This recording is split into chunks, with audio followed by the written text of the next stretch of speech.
Hey everyone, this is Christian Heimel, host of Caught Listening. Thanks for listening to the following podcast on Public House Media.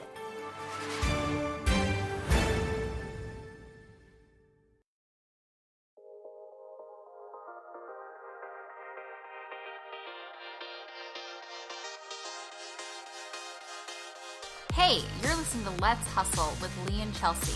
We are two girls making our way in sales and entrepreneurship. We set out to make this podcast after entering our late 20s and realizing we were hitting a wall and felt like our lives and careers were stagnant. After expressing this feeling to countless other women, we realized we weren't alone. So each week we're bringing you real conversations with real people that are authentic, realistic, and relatable in hopes that you can grow into the best version of yourself. So strap in and let's hustle.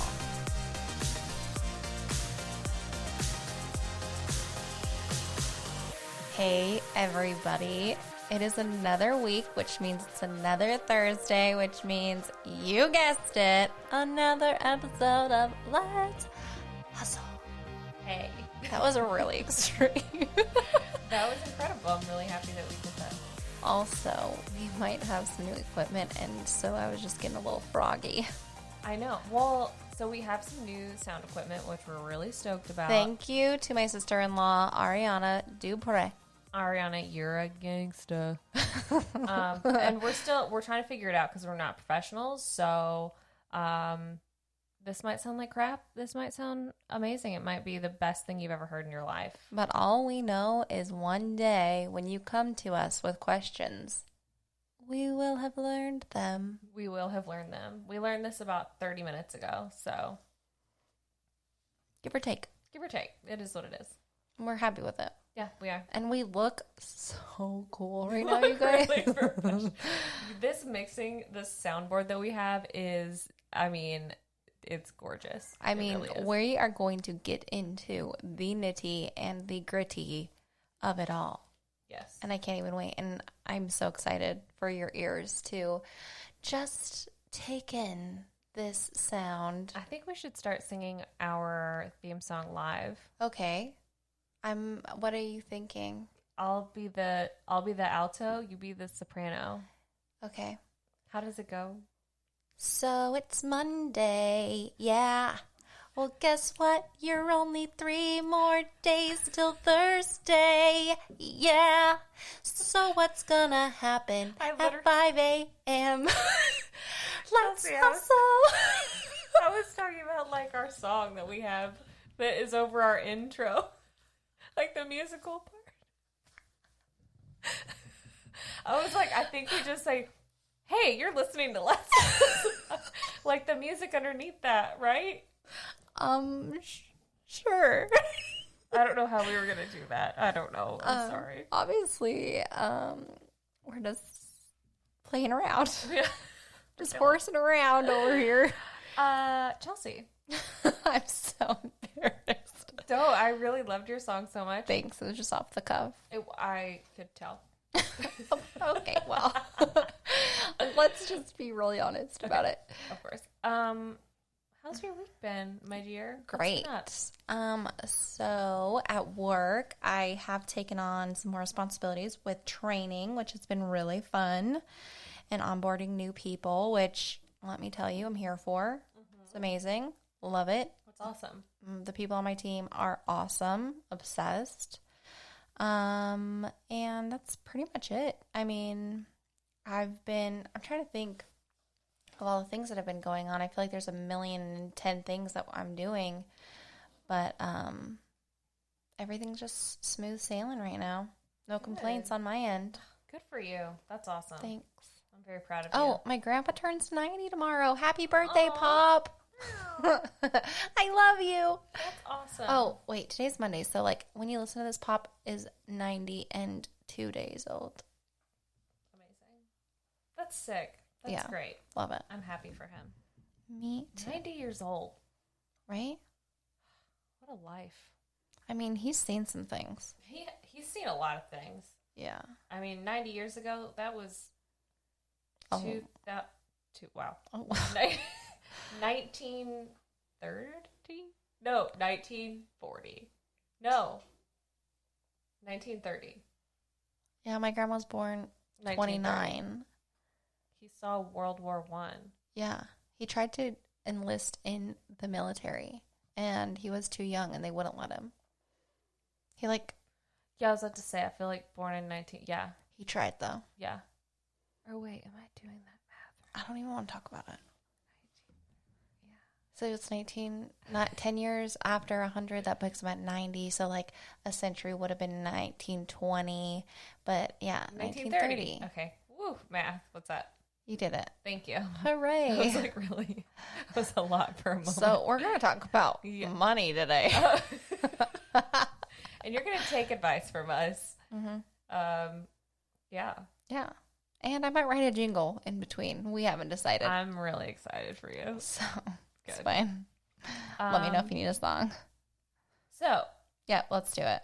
Oh, wait. How was your week? Oh. I'm like, forget you, Lee. Let me talk about me. I want to talk about me. I want to talk about... I hated that song so much. Okay, but the music video for that song was maybe the worst music video ever made. Yeah. It was horrible. Yeah, it wasn't. Go look it up if you've never seen the... Who's it by? Trace Adkins. Trace Adkins. Want to talk about me? Want to talk about... I want to talk about number one. Oh, my. What I think, what I like, what I know, what I want, what I do. Oh. I like talking about you usually. I think it's just called Me. But occasionally, I want to talk about me. The music video is really bad. Yeah. Chelsea's rendition was way more worth it than the music video. I really appreciate that. Yeah. Anyways, my week has been a little crazy. I don't know. I mean, you have been. With me. I know what's been going on with you. You have a business that is getting busier and busier by the moment. Yes. We're running this podcast. Yes. Meow. And I don't know why I did that. And you started another job. I did. Okay. And you work for Kentucky Commission on Human Rights. Yes. She's like, I don't know what's going on. I'm like, honey. And then I'm the president of a supporters group. Oh, and then I left that out. And you do live shows every night. And I have a TikTok I have to keep up with. Got to keep creating all these content for my fans. It's hard. I don't like it. Yeah. Did anybody read your message from last week? Starts with the K and ends with the heavens. No. Actually, I haven't even checked. Let's check. You guys, real time, we're about to find out. Let's check to see if Chris Evans saw my DM. Do, do, do, do. I was like, what message did I send?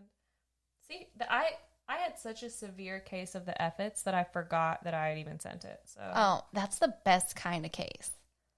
let's look. You have the fake it till you make it case of the F-its or just a full blown? Sorry, there is no scene receipt on there. I don't think that they have scene receipts. They do.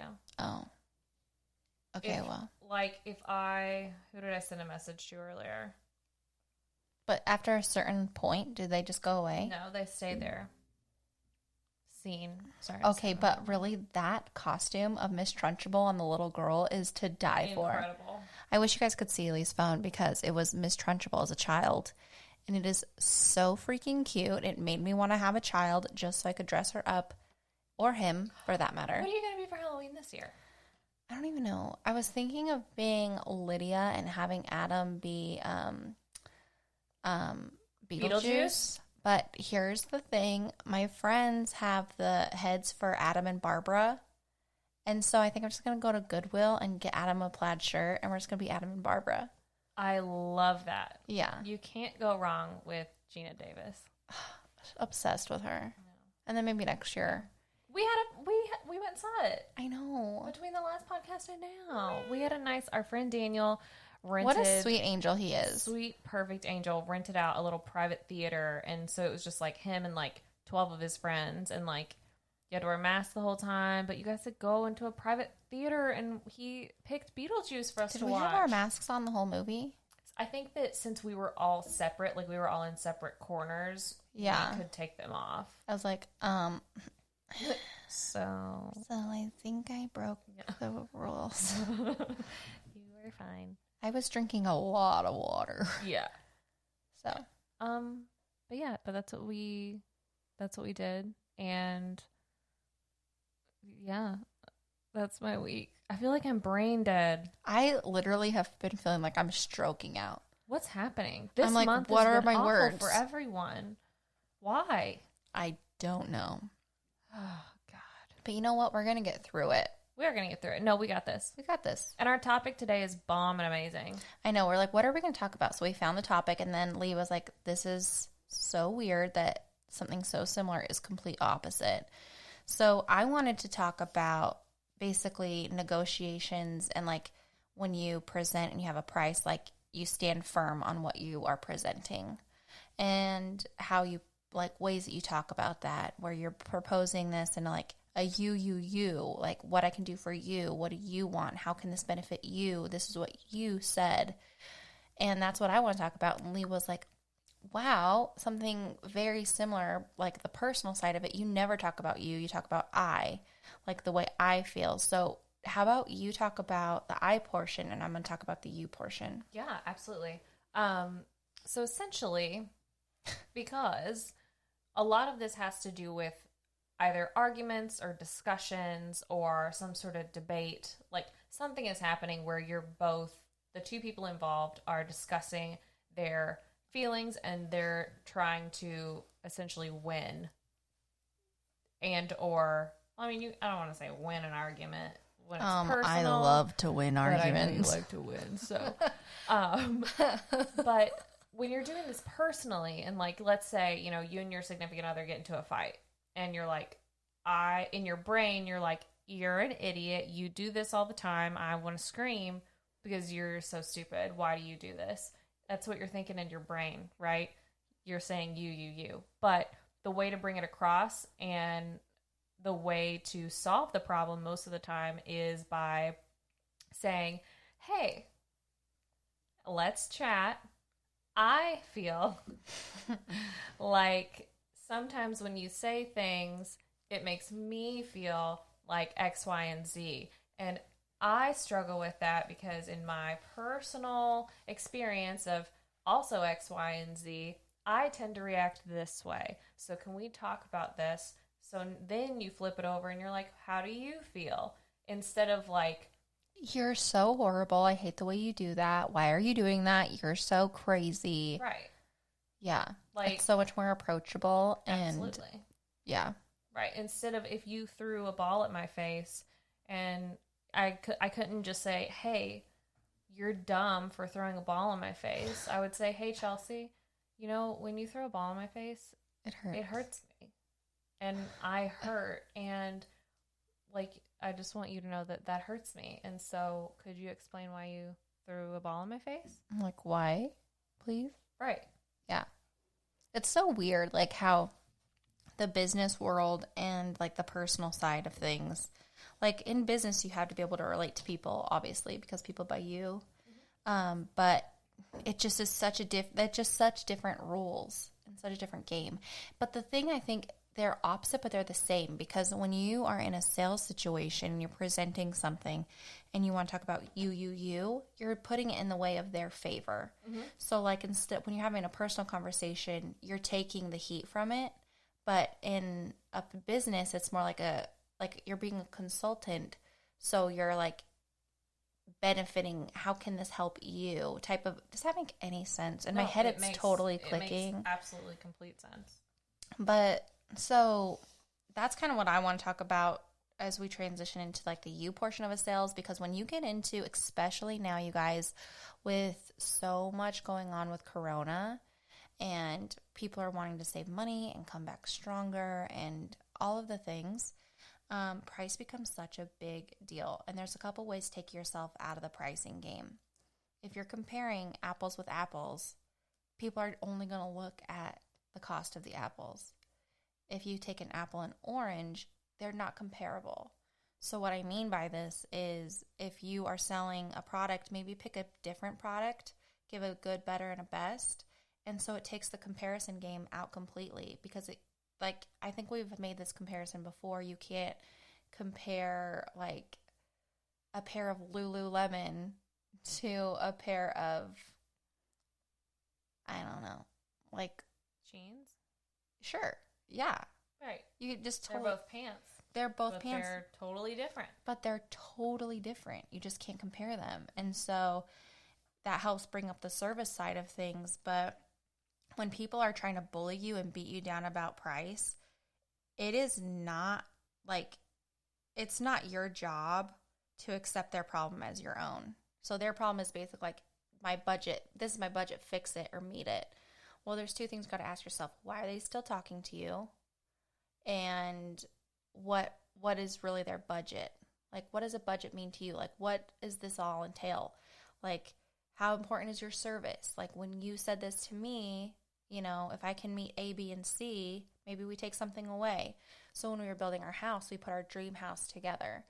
And obviously, I mean, not our dream house, but for this house, a dream house, you know, all the things that we wanted. Yeah.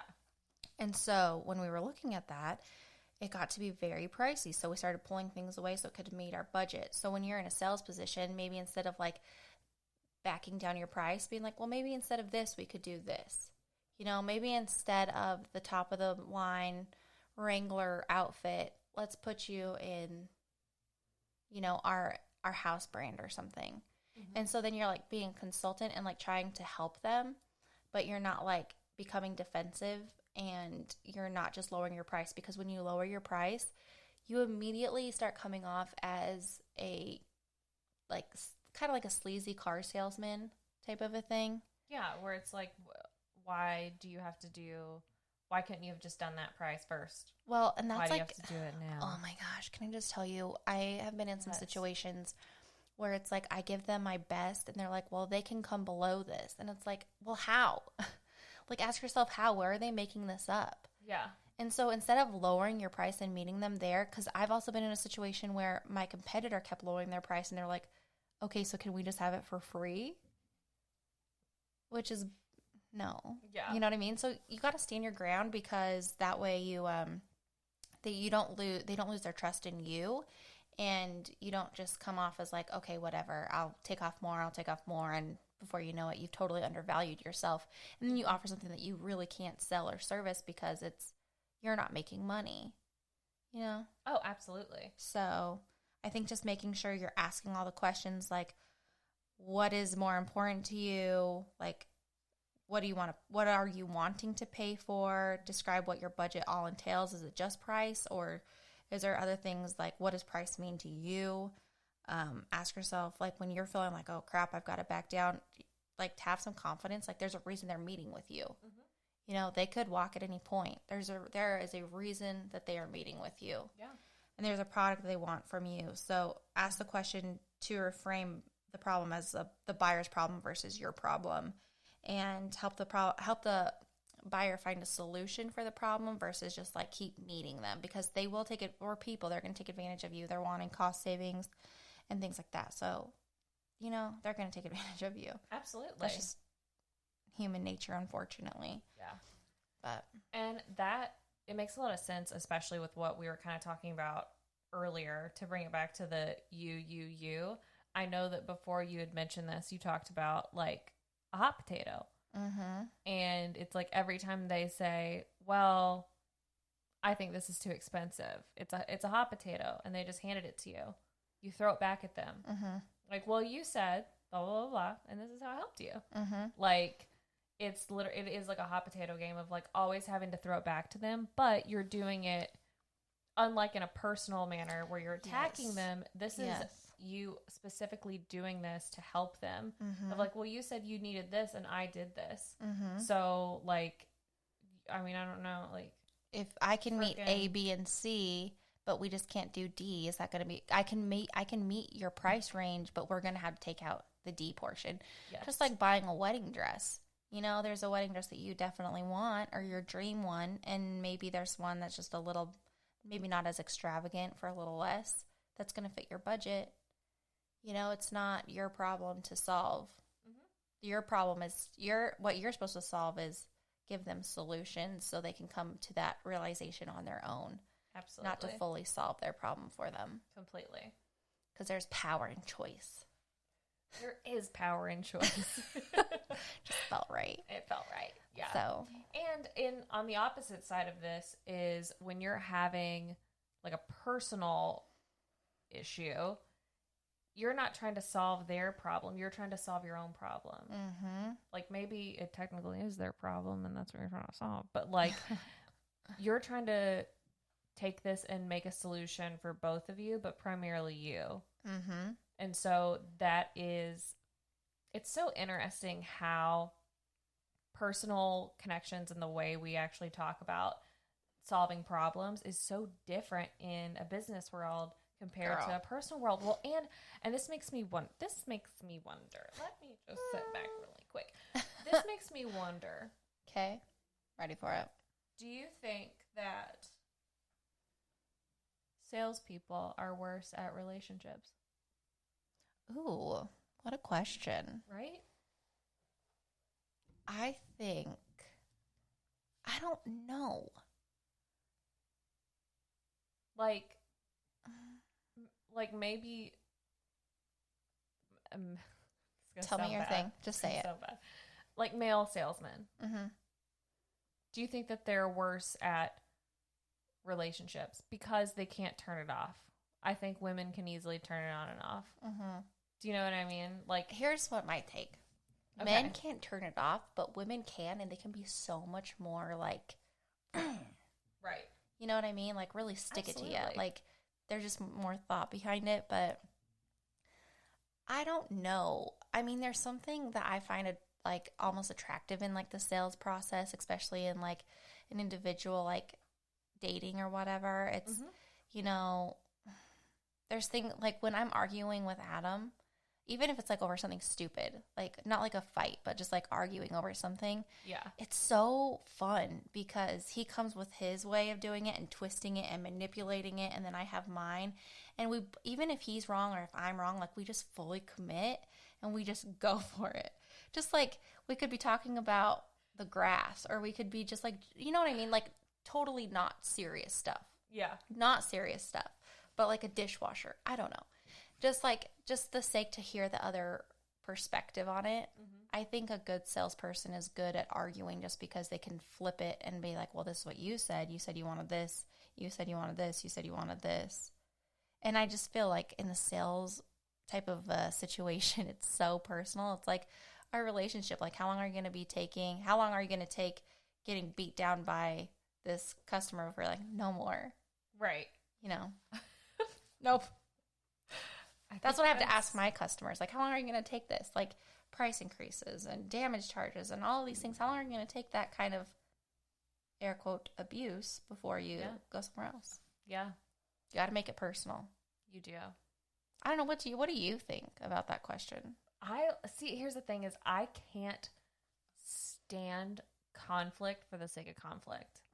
Like someone who's just like a contrarian just to be a contrarian, I freaking hate. Yeah. I think that you like inconveniencing other people and I hate inconveniencing other people. Mm-hmm. And so it's like, I don't know. If Shane and I get into an argument and I can tell for a fact that he agrees with me, but he is trying actively to just play devil's advocate just to see how the conversation, well, I just want to play devil's advocate, whatever. It's like, no. If you agree with me, you agree with me. Like, I have these conversations because I need to feel sane, and you need to have these conversations because you need to feel like a winner. And one of these is much more important, honestly, and feeling sane is much more important than being a winner.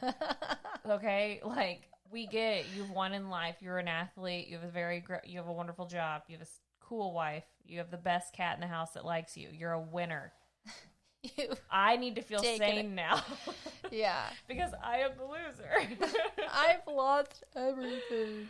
I don't know. I think it just is when you're able to have a really in-depth conversation and have different points pointed out to you, I think that to me is really interesting and appealing.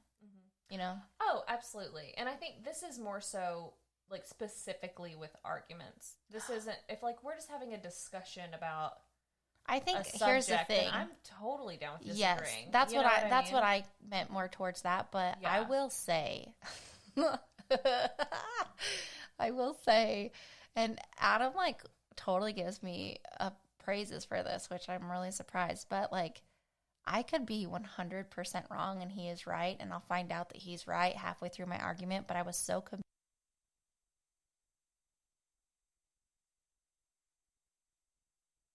I have committed to my answer, and I just like speak it with authority, and it makes him question. And I'm like, yeah, like I just commit to it. I mean, I think that's just personal for us, but I don't do that with a lot of people just because it's kind of rude. Yeah. but it's fine. But I think, I think in general, salespeople, especially guys, are good at arguing. Yeah. I don't think they're good at arguing. I think that they enjoy arguing, which I think is worse than being good at it. I think we're agreeing on the same thing and saying it differently. Oh no, we are saying the exact same 1000% agree with that. It's like, yeah. Oh my gosh. But yeah, so takeaways from this. Personally, you're going to say I. Professionally, you're going to say you. Because you want to give them a whiff hum. What's in it for me? Correct. And when you're doing it personally, you need to give them a whiffoo. What's in it for you? If I express my feelings. Would it be a whiffy? A whiffy? Whiffy, yeah. A whiffy. Yeah. What's in it? What's in it for you? What's in it for you? Mm-hmm. If you are nice to me and hear my argument out. I don't know. I think I was really trying hard to do something there and it just wasn't working, but it's okay. Yes. Whiffums are great in sales. Yes. And very, very important. I think overall, I know. Overall, what I'm trying to say is when you're in a professional setting and in a sales setting and you've presented, like just hold firm to what you're saying and what you're presenting. Don't second guess yourself. Mm-hmm. Know you're there for a reason and they're meeting with you for a reason. And, go with your best foot forward and have like faith in the product that you're going with and what you're selling. And there's more to a sell than just price. And you have to know what questions to ask because price means a lot of different things to a lot of different people. Mm-hmm. So, be the consultant versus the salesperson. Like I said, don't give them the solution, but present many solutions that they can choose from. If they can't do a certain cost, then give them a bunch of different options for costs that can meet their needs. That's fair to both of you because it's not fair to ask for good service for free. Absolutely. It's actually rude. It actually sucks and you shouldn't do it. And it's going to be a lose-lose. So, and I don't want to meet anybody in the grocery store and hurry and turn around the other corner because Louisville's small, so. Yes, it is. Mm-hmm. But anyways, so I hope that gives you guys a little bit of something to think about when you're in a sales process and presenting and giving your price and helps you feel a little bit more comfortable. Like, no, girl, you gave them that price. You stick with that price. Yes. Their problem is not your problem. It is not. It is not your problem, and you're awesome, and you're wonderful, and they're choosing to meet with you for a reason, so have some faith in yourself, and don't just talk about price. Don't. All about confidence. That's all the thing. About confidence. Confidence. And, knowing. You got to know. In a self-knowing, no, this is it. I'm so sorry that, this is not a back and forth anymore. Yep. This is my thing. If you would like it, here it is. Mm-hmm. We're not knocking anything else off. We've knocked everything off that we could. Mm-hmm. Which is probably not a lot because I'm not a car salesman. I probably haven't knocked off a lot of things as this is the price. Yeah, so just have some confidence. I think confidence will go so much farther when you give a price and you're why you're giving the price, then the buyer or the prospect is going to respect that ultimately. Mm-hmm. And some deals just you have to wait for them to come back. Yep. There's some deals I'm like, okay, I'll talk to you in 6 months. Here's my number. It's just how it is because you can't give it away for free. You cannot. You can, but you're going to be mad. Yeah. But anyways, that's our sales episode for this. What a great sales episode we are finally having. I know, it's been a hot minute. It's been a really hot minute. This is a tribute to CJ and Sel. Oh, Hey, girl. hi. So this is a little sales tribute to our old girl. And I hope it helps you, and I hope it helps you find some confidence in what you're doing, and you got this. You've totally got this. You're confident. You're worthy. You're beautiful. And You should wear those jeans more often. you should absolutely. Those jeans make your butt look so good. And not like good, like, oh, like, they're just like good. Like, your butt in those jeans, girl. Your butt in them jeans. Girl. Makes me want to snap my neck back twice. Girl. I love these microphones. I don't even think we know what we're talking about. We're just talking in the microphone. I'm so sorry you had to listen to this. Anyways, wear those jeans. Yep, do the thing, wear the jeans, give the price, you got this. Boom. We're out. Bye.